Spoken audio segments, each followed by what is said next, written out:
Good morning, children. In yesterday's class, we learned about harmful microorganisms, how they are responsible for diseases, malaria, then typhoid, cholera, all these diseases, how they are going to be spreading from person to person. Okay, so causative organisms are different. The disease causing organisms, we call them as pathogens, and pathogens are going to be transferred or carried from one person to another person through the other organisms. So we call them as vectors. So yesterday we learned about malaria, how it is going to be caused and how it is going to be spread from person to person. And the research work carried out by Sir Ronald Ross, how it saved many people from dreadful disease malarial fever. So to control malaria, we have to keep our surroundings clean.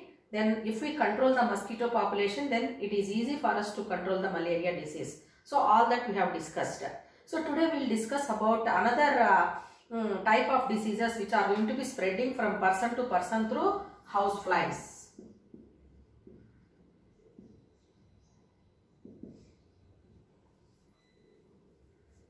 So these house flies are the insects which are acting as vectors for many kinds of diseases like typhoid, cholera,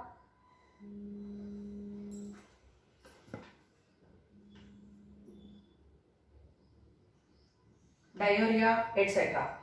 So the typhoid is a bacterial disease and cholera is also a bacterial disease. The pathogens responsible for typhoid and cholera are said to be bacteria. So bacteria is pathogen for typhoid and cholera. Is it clear to children? So typhoid is caused by Mycobacterium typhi. So name of the bacteria is Mycobacterium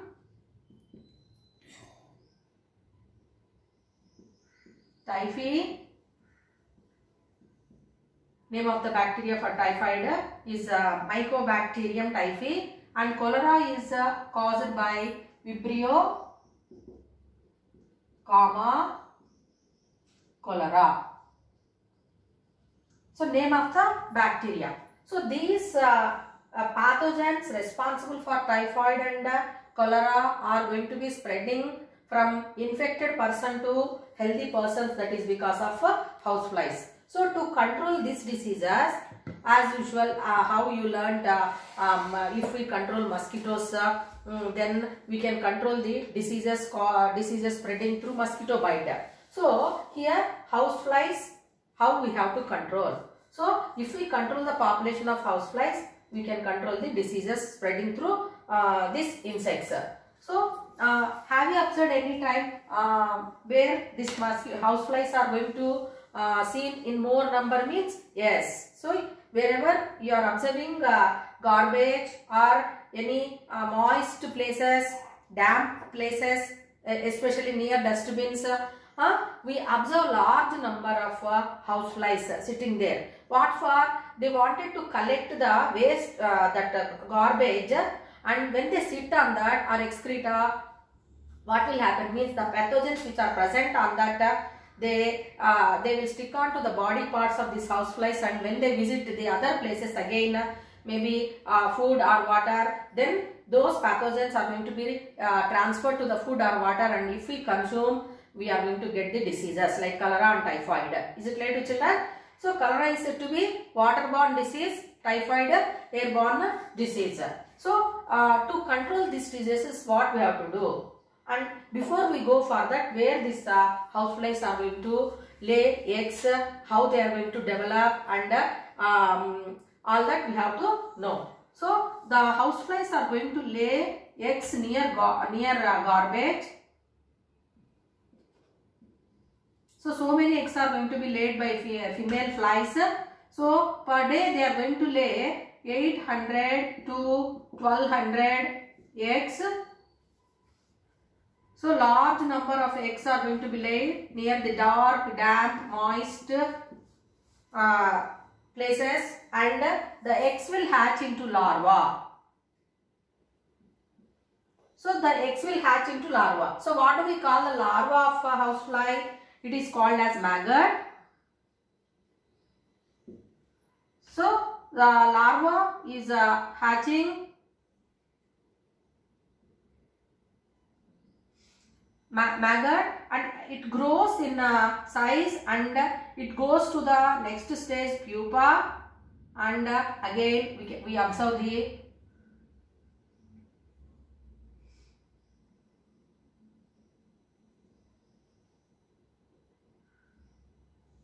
housefly. Is it clear? Adult housefly. This is called a larva. So if we know the life cycle of houseflies, then it is easy for us to control the diseases spreading through houseflies. So what are the controlling measures? So we have to keep our surroundings clean. Then we have to spray DDT or other insecticides on the garbage places where we are throwing garbage. We have to cover the food and water with lids so that the houseflies cannot come in contact with the food and water. Then we will be in a safe and healthy way we can survive. Children, you are fond of eating outside food like pani puri or any other. If it is not prepared in hygienic conditions, then it may become cause for the diseases. So better to avoid the foods which are prepared on roadside. Is it clear to you? So if they are prepared hygienically, then you can consume them. So here some table is given. So this table from your textbook is going to give the information about common diseases caused by microorganisms in human beings in our body. So name of the diseases, then causative microorganism, that is pathogen, then mode of transmission, how it is going to be transmitted. So just now we learned cholera is transmitted from one person to another person through drinking contaminated water. TB, I said air. Then malaria through mosquito bite. So that is the mode of transmission, how the disease is spreading. Then what are the preventive measures we have to take to control the diseases? So very important, children, this table for your examination also. So here chicken pox, it is a viral disease through air. Then tuberculosis is a bacterial disease and it is also spreading through air. About how this transmission is happening, you will learn in further lessons, children. So vaccination is has to be taken for preventing TB, that is BCG. Then avoid using infected persons materials. We are not supposed to use towels or utensils used by the patient. Then chicken pox, it is a chicken pox, measles, mumps, then polio, swine flu, all are viral diseases. Chicken pox, measles, mumps, even polio, sometimes air, but polio is spreading through water. Then swine flu is transmitting through air. So these diseases, how they are going to be controlled means by taking vaccinations. Varicella vaccine for chicken pox, then for measles and mumps MMR vaccine, then polio vaccine, all of you know, polio drops will be given. For swine flu also vaccination we have to take. Then cholera and typhoid are bacterial diseases. So through contaminated food and water, and houseflies are acting as vectors. So what we have to do, how we can prevent means personal hygiene is important. So we have to we have to be very much clean. So if people are suffering from these diseases, we have to wash our hands after defecation. Before taking meals, we have to wash our hands thoroughly with soap and water, that is sanitizer. We have to use that comes under personal hygiene. Then good sanitary habits also that will come, washing hands after defecation. Then always it is better to consume boiled drinking water. So what is the use of drinking boiled water? It helps in killing the pathogen. So as the disease is going to spread through drinking contaminated water, so if we boil the water, then the pathogen will be killed. So people who are suffering with cholera have to consume drinking boiled water. Is it clear to you?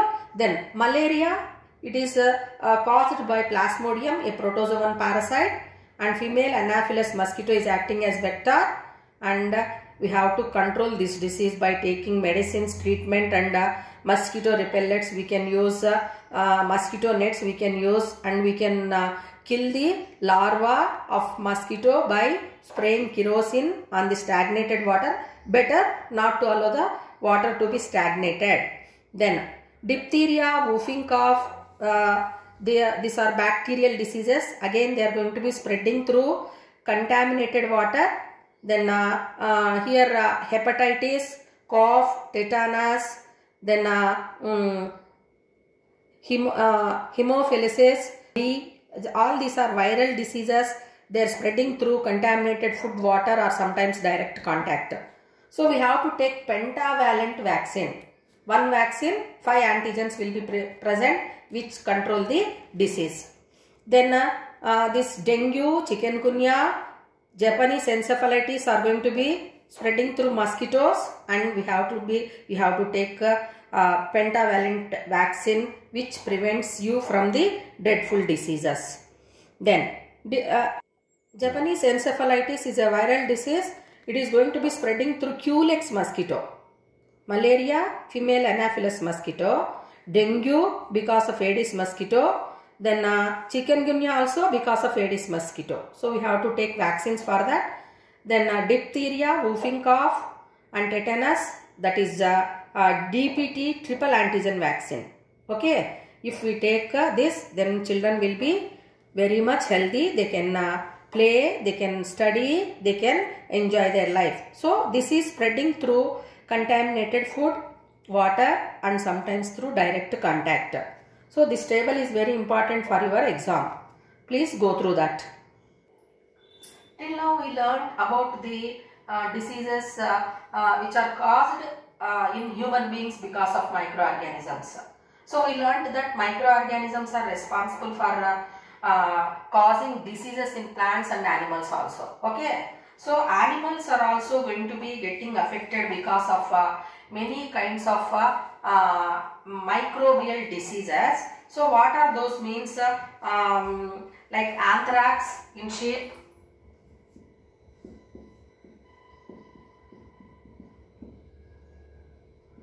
fowl cholera,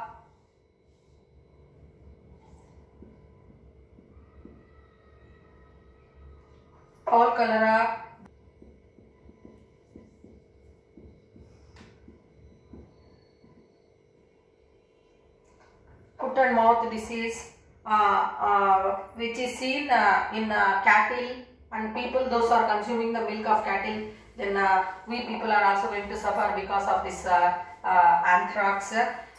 So these are all the diseases which are seen in organisms, animals.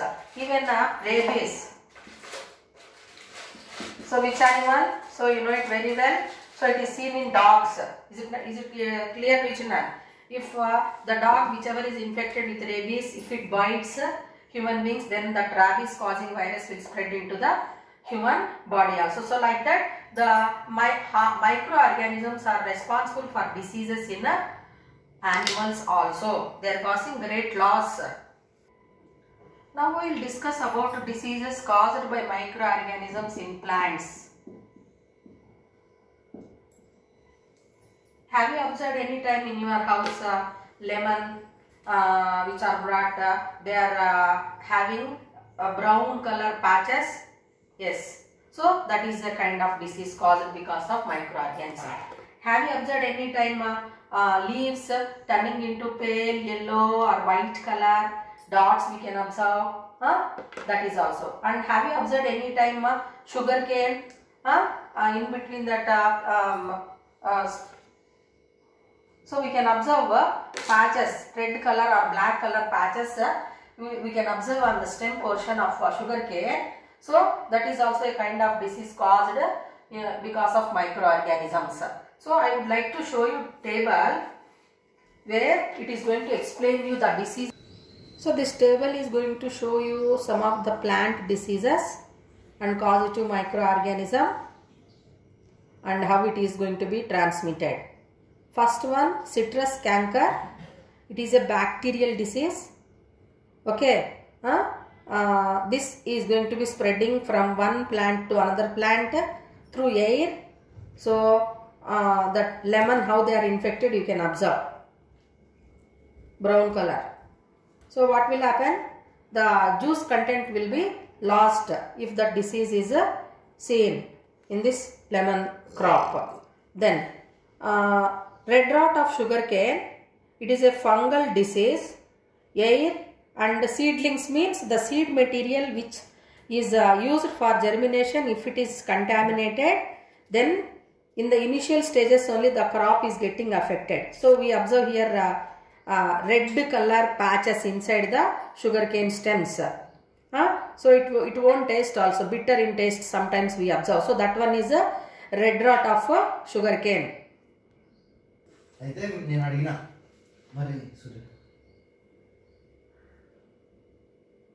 You can observe brown or black patches on the leaves. It is a fungal disease, and through air it is going to be spreading, and seeds, if they are infected, then the entire crop will be seen with burnt appearance. It will be great loss to the farmer. Then tobacco mosaic is a viral disease, and it is damaging the tobacco crop. So it is a commercial crop, children. So insects are acting as vectors, and we can see the leaves with brown white color patches. So if chlorophyll is not there in the leaves, then the crop will dry, and it causes damage, loss to the farmer.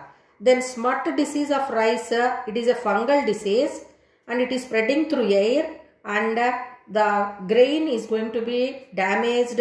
The stem portions of this paddy crop is going to be damaged. Then the yield will be lost.